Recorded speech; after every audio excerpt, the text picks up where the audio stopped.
नमस्कार, स्वदेश न्यूज की खास पेशकश खबरों के खिलाड़ी में आप सभी का स्वागत है। मैं हूं आपके साथ भागीरथ साहू। पीएम नरेंद्र मोदी के लगातार तीसरे शपथ ग्रहण को देखते हुए दिल्ली पुलिस ने अगले 2 दिन 9 व 10 जून तक राष्ट्रीय राजधानी को उड़ान प्रतिबंधित क्षेत्र नो फ्लाइंग जोन घोषित किया है। इस दौरान paraglider, paramotors, hang glider, UAV, US, hot air balloon, microlight aircraft और रिमोट से संचालित विमानों की उड़ान पर प्रतिबंधित रहेगा। लापरवाही पर कड़ी कार्रवाई की जाएगी। दिल्ली पुलिस ने आदेश जारी करते हुए बताया कि ऐसी सूचना है कि भारत विरोधी कुछ आपराधिक असामाजिक तत्व सुरक्षा के लिए खतरा पैदा कर सकते हैं। दिल्ली क्षेत्र को नो फ्लाइंग जोन घोषित करने के साथ इंदिरा गांधी अंतर्राष्ट्रीय हवाई अड्डे और अन्य संवेदनशील क्षेत्रों के पास ड्रोन और लेजर बीम गतिविधियों को रोकने के लिए भी निषेधाज्ञा लागू की गई है। इसके साथ ही विदेशी मेहमानों के लिए भी सुरक्षा कड़ी की गई है। राष्ट्रीय जनतांत्रिक गठबंधन यानी एनडीए के घटक दलों ने राष्ट्रपति द्रौपदी मुर्मू को समर्थन पत्र सौंपे जाने के बाद नरेंद्र मोदी एक बार फिर प्रधानमंत्री पद की शपथ लेंगे।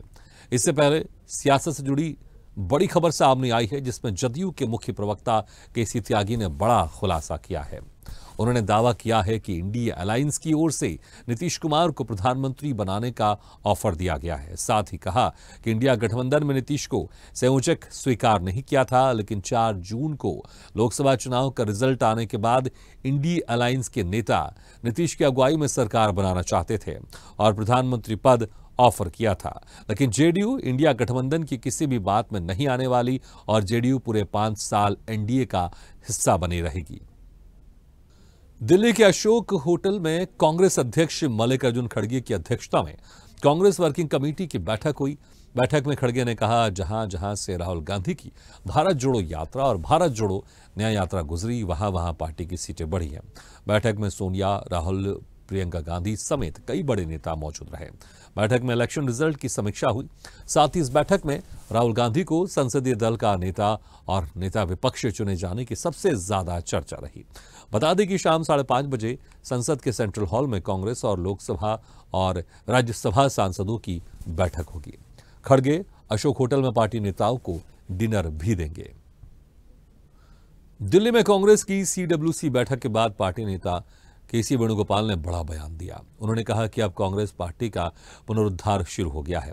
ये सीडब्ल्यूसी की भावना है। वहीं अब इस बयान के कई मायने निकाले जा रहे हैं, जिसको आने वाले वक्त में बड़े बदलाव के रूप में देखा जा रहा है। इंडिया गठबंधन के साथ कांग्रेस को लोकसभा चुनाव में बड़ी सफलता हाथ लगी है। ऐसे में अब कांग्रेस बड़े निर्णय लेने की तरफ आगे बढ़ रही है। हालिया वक्त में दिल्ली में सीडब्ल्यूसी की बैठक चल रही है। राहुल गांधी को फ्रंट में लाकर बड़ी रणनीति पर काम किया जा सकता है। ऐसे में मध्य प्रदेश में भी बदलाव की बयार चल सकती है, क्योंकि यहां पर बीजेपी ने क्लीन स्वीप किया है।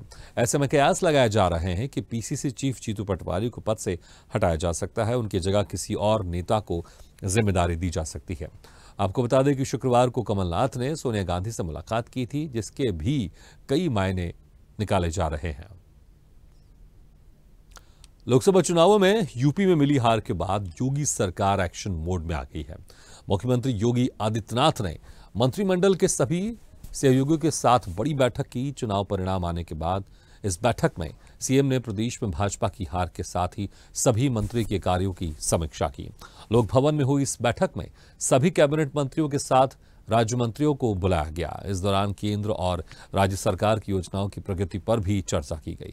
उन सीटों पर विशेष चर्चा की गई जहां पर मंत्रियों की हार हुई है।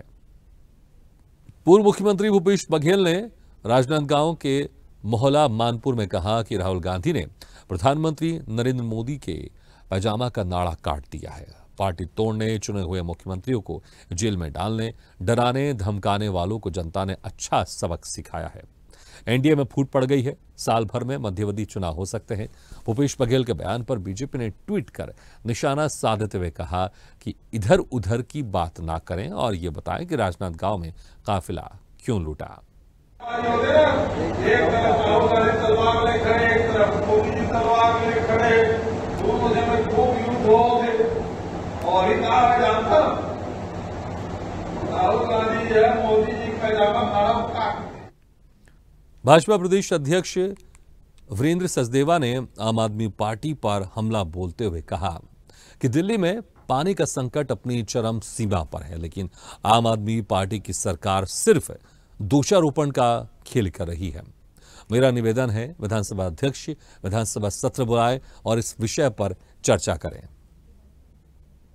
आपको अभी विधानसभा का सत्र बुलाना चाहिए और दिल्ली सरकार से ये सवाल पूछना चाहिए कि पिछले 10 सालों में कहाँ गए वो नल, कहाँ गए वो पाइप जो अपने पानी के लिए डाले थे, कहाँ गए वो बोरवेल जहाँ पानी निकलना चाहिए था, कहाँ गया वो वाटर टैंकर माफिया जो आपने कहा कि हमने डबल टैंकर कर दिए हैं और दिल्ली में पानी की सुविधा पूरी दी जा रही है, तो वो टैंकर है कहाँ पर। आज भी मैं बता रहा हूँ, दिल्ली में पानी की बर्बादी, पानी की चोरी एक बहुत बड़ा कारण है जिससे दिल्ली की जनता त्रस्त है। इसलिए मेरा निवेदन है विधानसभा अध्यक्ष विधानसभा सत्र बुलाएं और इस पर पूरी चर्चा करें और तय करें कि किसकी जिम्मेदारी है जो दिल्ली को पानी नहीं मिल रहा। लोकसभा चुनाव में भाजपा को पूर्ण बहुमत नहीं मिलने से मोदी शाह के खिलाफ बीजेपी में ही आवाज उठ रही है। ये कहना है इंदौर शहर कांग्रेस का। अपनी इस बात को रखते हुए कांग्रेसियों ने शिवराज सिंह चौहान का मुखौटा लगाकर उन्हें प्रधानमंत्री और देश में सबसे ज्यादा वोटों से जीतने वाले शंकर लालवानी को गृह मंत्री बनाने की मांग की। साथ ही कहा कि आज देश की जनता ने मोदी और शाह को नकार दिया है। इस नाटक का रूपांतरण भाजपा पर तंज करते हुए कांग्रेस के डमी बने भाजपा नेताओं ने नारे लगाए। ये प्रदर्शन इसलिए करना पड़ा कि भारतीय जनता पार्टी के नेता इतने डरे हुए हैं। प्रधानमंत्री नरेंद्र मोदी और गृह मंत्री अमित शाह तानाशाह हैं और भारतीय जनता पार्टी पर तंज कसते हुए उजागर किया कि देश के प्रधानमंत्री नरेंद्र मोदी जी की जगह प्रदेश के पूर्व मुख्यमंत्री शिवराज सिंह चौहान को प्रधानमंत्री इसलिए बनाया जाए कि नरेंद्र मोदी केवल 1.5 लाख वोट से चुनाव जीते हैं और शिवराज सिंह चौहान 8.5 लाख वोट से चुनाव जीते हैं। ये प्रदर्शन जयपुर शासन सचिवालय में महिला और बाल विकास विभाग की समीक्षा बैठक आयोजित की गई, जिसकी अध्यक्षता मुख्य सचिव सुधांशु पंत ने की। मुख्य सचिव ने बैठक में निर्देश दिए कि आंगनबाड़ी केंद्रों पर पेयजल और शौचालयों के निर्माण और बिजली के कनेक्शन किए जाने में प्राथमिकता दी जाए और विभाग द्वारा कॉन्फेड से संचालित कार्य को और बेहतर किया जाए। उन्होंने विभाग में व्यवस्थाओं को सुदृढ़ बनाने के निर्देश दिए। उन्होंने कहा कि पोषाहार सप्लाई की मात्रा और गुणवत्ता सुनिश्चित की जाए।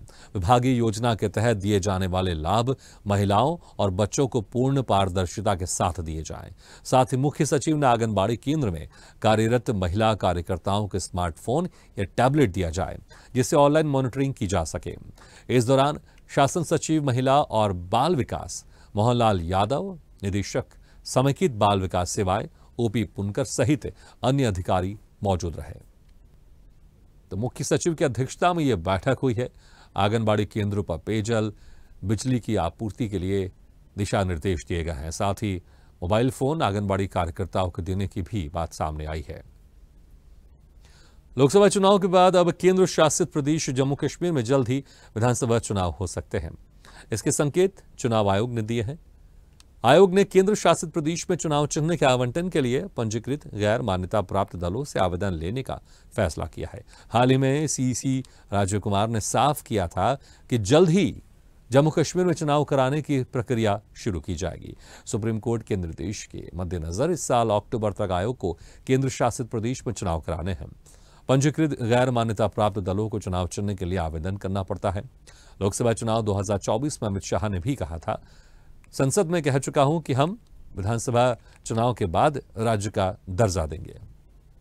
तो जिस तरह से लगातार विपक्षी पार्टी जम्मू कश्मीर में चुनाव कराने की बात करते रहे, लेकिन अब लोकसभा चुनाव के बाद अब बहुत जल्दी जम्मू कश्मीर में विधानसभा इलेक्शन भी देखने को मिलेंगे।